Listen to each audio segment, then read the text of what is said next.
अगर आपके पास कर्जा मुक्ति का प्रमाण पत्र है तो समझ लीजिए आपके हाथ में एक हथियार लग गया है, एक ऐसा हथियार जो ना केवल वर्तमान सरकार पर दबाव बनाने का काम करेगा, आने वाली सरकारों पर भी बराबर दबाव बनाएगा। ये प्रमाण पत्र क्या है? ये इस चीज की निशानी है कि आप सरकार की गलत नीतियों के कारण कर्जे की दलदल में फंसे, और अब क्योंकि आप कर्जे की दलदल में फंसे हुए हैं, आप चाहते हैं सरकार आपको कर्जे की दलदल से बाहर निकाले। जैसे बड़े बड़े उद्योगपतियों का लोन माफ किया जाता है, अंडरराइट किया जाता है, राइट ऑफ किया जाता है, लीन पीरियड दिया जाता है, उन्हें अलग अलग सुविधाएं दी जाती हैं, वही सुविधाएं आम नागरिकों को मिलनी चाहिए। यह प्रमाण पत्र इस चीज की गवाही है कि हम मानते हैं कि सरकार को आम नागरिकों की मदद करनी चाहिए। दूसरा, यह प्रमाण पत्र इस बात का भी प्रमाण है कि आपकी फाइल प्रधानमंत्री कार्यालय भेजी जा चुकी है। जिन लोगों को प्रमाण पत्र मिला है वो देखेंगे उसमें आपका फाइल नंबर लिखा हुआ है। और अभी गुजरात में पता चला, एक महिला को बोला कि आप कलेक्टर के पास गई, उन्होंने कहा कि मेरी ऐसे फाइल गई है प्रधानमंत्री कार्यालय और मैंने कर्जा माफी के लिए आवेदन किया। तो वहां के कलेक्टर साहब ने कहा, डीएम साहब का कहना था कि आप अपना प्रमाण पत्र ले आइए, फिर हम बैंक को दबाव डालेंगे, बैंक को कहेंगे इस चीज के लिए कि कम से कम बैंक आपको थोड़ा समय दे दे।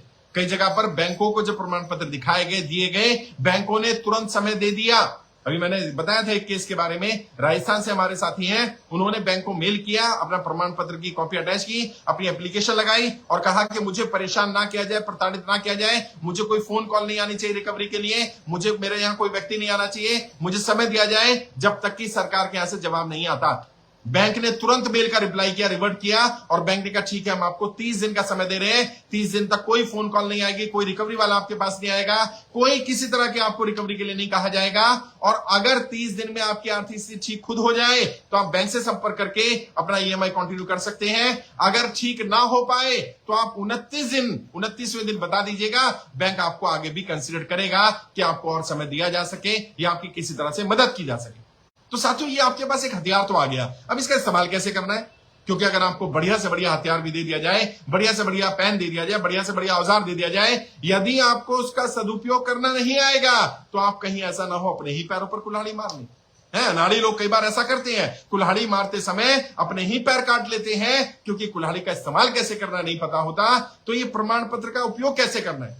सबसे पहली बात तो कई लोग कह रहे हैं, सब जब हम रिकवरी एजेंट को दिखाते हैं, रिकवरी एजेंट कहता है ये बेकार है, ये काम का नहीं है, ये इससे फर्क नहीं पड़ता, हम तो पैसे लेकर के जाएंगे। तो सच्चाई समझो, रिकवरी एजेंट इसको एक्सेप्ट क्यों करेगा, जबकि रिकवरी एजेंट को तो कमीशन मिलता है साहब। वो रिकवरी नहीं करेगा तो उसको पैसा नहीं मिलेगा, सैलरी नहीं मिलेगी, वो कमीशन के बेस पर है, तो वो एक्सेप्ट नहीं करेगा। कौन एक्सेप्ट करेगा? आपका बैंक एक्सेप्ट करेगा, आपकी एनबीएफसी कंपनी एक्सेप्ट करेगी, आपका वो साहूकार एक्सेप्ट करेगा जो रजिस्टर्ड है। और अगर साहूकार रजिस्टर्ड नहीं भी है, उसे भी जब प्रमाण पत्र दिखाएंगे तो कम से कम आपके साथ बदतमीजी, मिसबिहेव, गाली गलौज नहीं कर पाएगा। तो अब करना क्या है? प्रोसीजर क्या है? प्रोसीजर यह, आप कर्जे की दलदल में है, आप कर्जा नहीं चुका पा रहे, ये वास्तविकता है, इसको स्वीकार किया।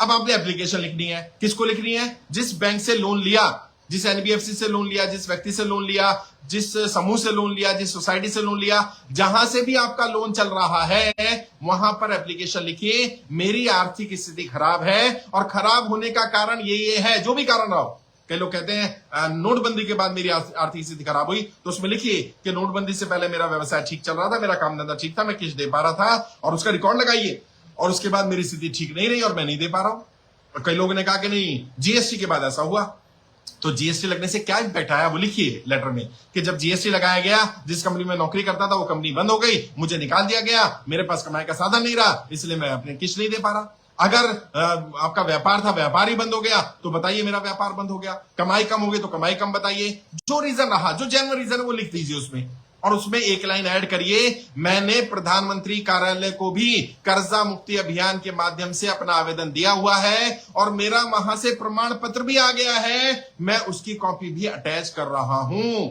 और इस प्रमाण पत्र की 10-15 कलर कॉपी लगाइए, अपने पास रखिए और उसको अटैच कर दीजिए उस एप्लीकेशन के साथ। ये नहीं होगा आपके घर पे आया रिकवरी वाला और आप कह रहे हैं जी मेरा प्रमाण पत्र आ गया, रिकवरी वाला शायद इसको एक्सेप्ट नहीं करेगा, क्योंकि उसको तो कमाई चाहिए, और उसको कमाई कब होगी? जब आपसे पैसा मिल जाएगा। ज्यादातर लगभग 90-95% रिकवरी एजेंसियां, रिकवरी एजेंट कमीशन पर काम करते हैं, वो क्यों एक्सेप्ट करेंगे?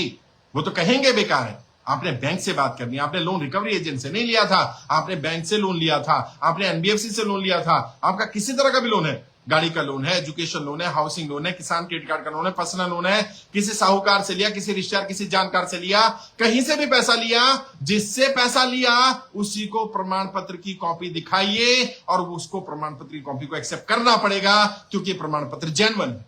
ये हम ये नहीं कह रहे ये भारत सरकार का प्रमाण पत्र, हम तो कह रहे हैं भारत सरकार को जो आपकी फाइल भेजी गई, जो प्रधानमंत्री कार्यालय को फाइल भेजी गई, उसका फाइल नंबर है। और अगर फिर भी कोई बैंक वाला कहता है, कोई एनबीएफसी वाला कहता है, कोई रिकवरी वाला, कोई भी व्यक्ति कहता है कि ये क्या प्रूफ है, ये ऑथेंटिक है कि नहीं है, जेन्युइन है कि नहीं है, तो बोलिए इसमें प्रमाण पत्र फोन नंबर भी दिए हुए हैं, वेबसाइट भी दी हुई है, फाइल नंबर भी दिया हुआ है। प्रधानमंत्री कार्यालय से पता कर लो क्या ये फाइल आई हुई है कि नहीं आई है, क्या इस व्यक्ति ने आवेदन किया कि नहीं किया, पता चल जाएगा। बैंक पता करे ना, हम क्यों पता करें? हमारी जिम्मेदारी क्या है? हमारी जिम्मेदारी थी कि सरकार अगर व्यवसाय ठीक करती, सरकार माहौल ठीक करती, तो हम समय पर किस्त देते रहते और दे रहे थे। बहुत सारे लोगों ने बताया कि सर कोरोना में भी मैंने एक भी किस्त को बाउंस नहीं होने दिया, अपने बच्चों का पेट काट के मैंने किस्त भरी है, लेकिन अब व्यापार ही नहीं रहा, काम धंधा ही नहीं रहा, कमाई का साधन नहीं रहा, मैं कहां से किस्त पे करूं, कहां से पैसा दूं? मैं बच्चों को पालूं या बैंक को पालूं? मैं बैंक को नहीं पाल पाऊंगा, मैं अपने बच्चों को पाल लूं, इतना ही बहुत है। और किसी को परेशान नहीं करना, प्रताड़ित नहीं करना। वित्त मंत्रालय ने कहा है, वित्त मंत्री की वो स्पीच का वीडियो मेरे पेज पर मिल जाएगा, इंस्टाग्राम पर मिल जाएगा, यूट्यूब पर मिल जाएगा, फेसबुक पर मिल जाएगा, और आप गूगल पे सर्च कर लो, वहां मिल जाएगा। वित्त मंत्री ने क्लियरली बैंकों को इंस्ट्रक्शन दी है, इन ह्यूमन ग्राउंड पर रिकवरी नहीं हो सकती है, इंसानियत के नाते रिकवरी करनी है। इंसानियत वाला पहलू भी ध्यान रखना है, किसी के साथ गाली गलौज, बदतमीजी, मिसबिहेव नहीं करना। अगर कोई इनह्यूमन स्टेप लेगा, हार्ड स्टेप लेगा, बैंक के खिलाफ भी कार्रवाई होगी, ये बात ध्यान रखिएगा। तो कर्जा मुक्ति प्रमाण पत्र एक बड़ा हथियार है आपके पास, एक बड़ा औजार है आपके पास, इसका सदुपयोग करिए। इसको एरा गैरा को दिखाने के लिए नहीं है, ये बैंकों के लिए बड़ा है। और देखिए ना, कर्जा मुक्ति प्रमाण पत्र जिन लोगों को मिला है वो देखेंगे, सीए सुरभि श्रीवास्तव भारती जो हमारी वित्त समिति के अध्यक्ष हैं, उनके साइन है, उनकी मोहर लगी है। भाई ये कोई हरा गहरा किसी ने भी उठा करके प्रमाण पत्र साइन करके नहीं दे दिया है, एक सीए का प्रमाण पत्र है। और जब वो जाएगा तो बैंक को उसको सीरियसली लेना पड़ेगा, ले रहे हैं बैंक। 90%, 95% बैंक, रिकवरी वाले, एनबीएफसी वाले, साहूकार लोग इस प्रमाण पत्र को सीरियसली ले रहे हैं। 5% है वो तो परेशान करते ही। और वैसे भी देखिए, मैं यही कर सकता